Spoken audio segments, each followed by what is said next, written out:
Hello everyone, welcome to my channel. आज मैं BCom का बिजनेस लॉ का most important question from exam point of view बताने जा रहा हूँ। लॉन्ग क्वेश्चंस है इसका। नंबर 1 है define the term contract. Contract के बारे में बताइए और एसेंशियल एलिमेंट्स बताइए वैलिड कॉन्ट्रैक्ट के बारे में। Number 2, all contracts are agreement, but all agreement are not contract. Explain.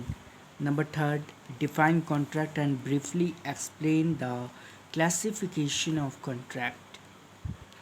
Number 4, define offer. What are the rules of a valid offer?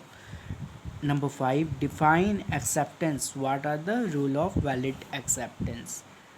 Number 6 है अ माइनर बाइंड्स अदर्स, मतलब minor लोगों को bind करता है but is never bound by others, पर उन लोगों के द्वारा बाइंड नहीं होता है। Explain and discuss rules regarding minor.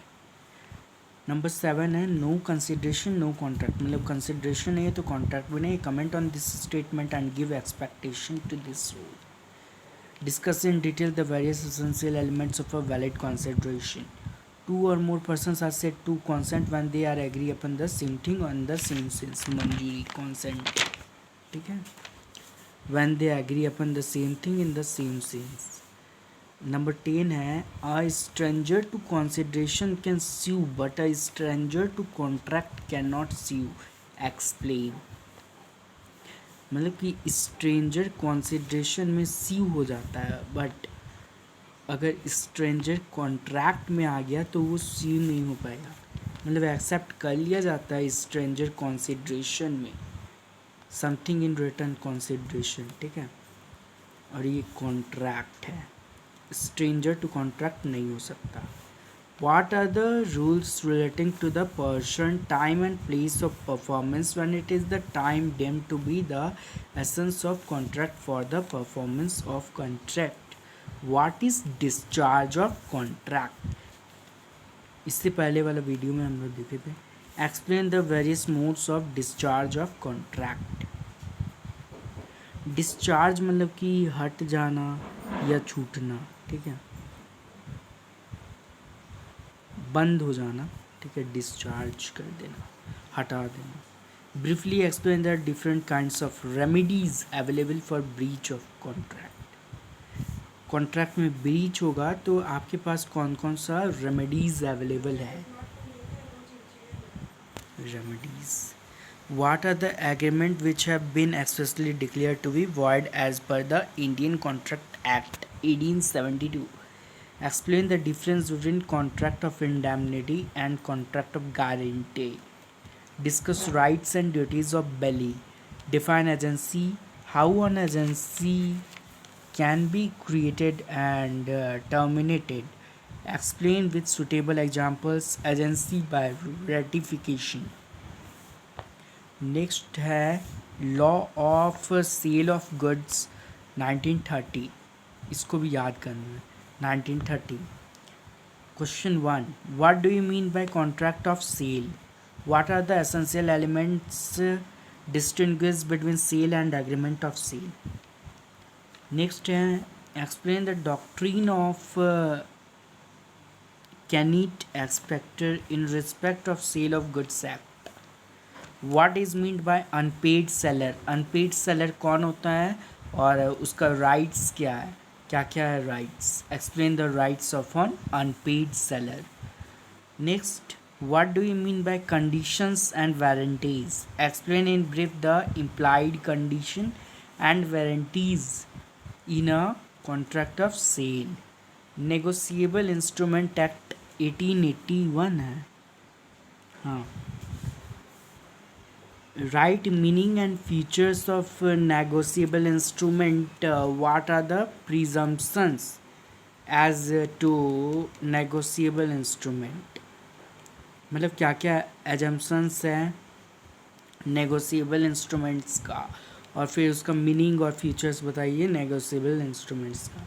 Next, difference between cheque, bill of exchange and promissory note. What is meant by term crossing of cheque. What are the various types of crossing.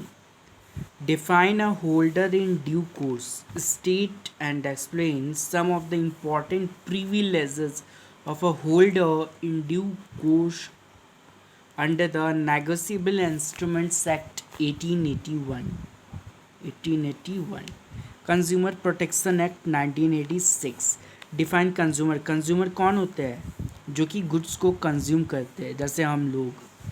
And explain the rights of consumer. और consumer के क्या क्या rights है, जैसे 12 में business studies में पढ़े थे. Right to act, right to safety, ये सब. राइट्स क्या क्या है कंज्यूमर का, और उसका रेमेडीज़ क्या क्या कंज्यूमर को मिलता है guaranteed to consumer under this act. इस एक्ट के अनुसार क्या क्या रेमेडीज़ मिलता है कंज्यूमर को. ये एक्ट है 1986 का, consumer protection act.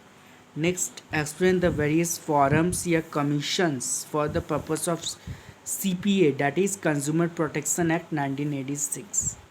Various forums बताना है और कमीशंस बताना है. Define the term unfair trade practices under consumer protection act 1986. Central consumer protection council या स्टेट, ये भी आता है डिफरेंस, या स्टेट कंज्यूमर प्रोटेक्शन, इसके लिए यही सेम हो जाएगा, बस यहाँ पर स्टेट लगा देंगे. ठीक है. नेक्स्ट है इंडियन पार्टनरशिप एक्ट 1932. ये कब आया था? 1932 में Indian partnership act. What are the types, rights and duties of partners in partnership under Indian contract act 1932. What is partnership deed? When the contents of partnership deed, give the contents of partnership deed, मतलब partnership deed का contents बताइए. Name एक question है, ये 5 marks का आ सकता है, लॉन्ग क्वेश्चन है.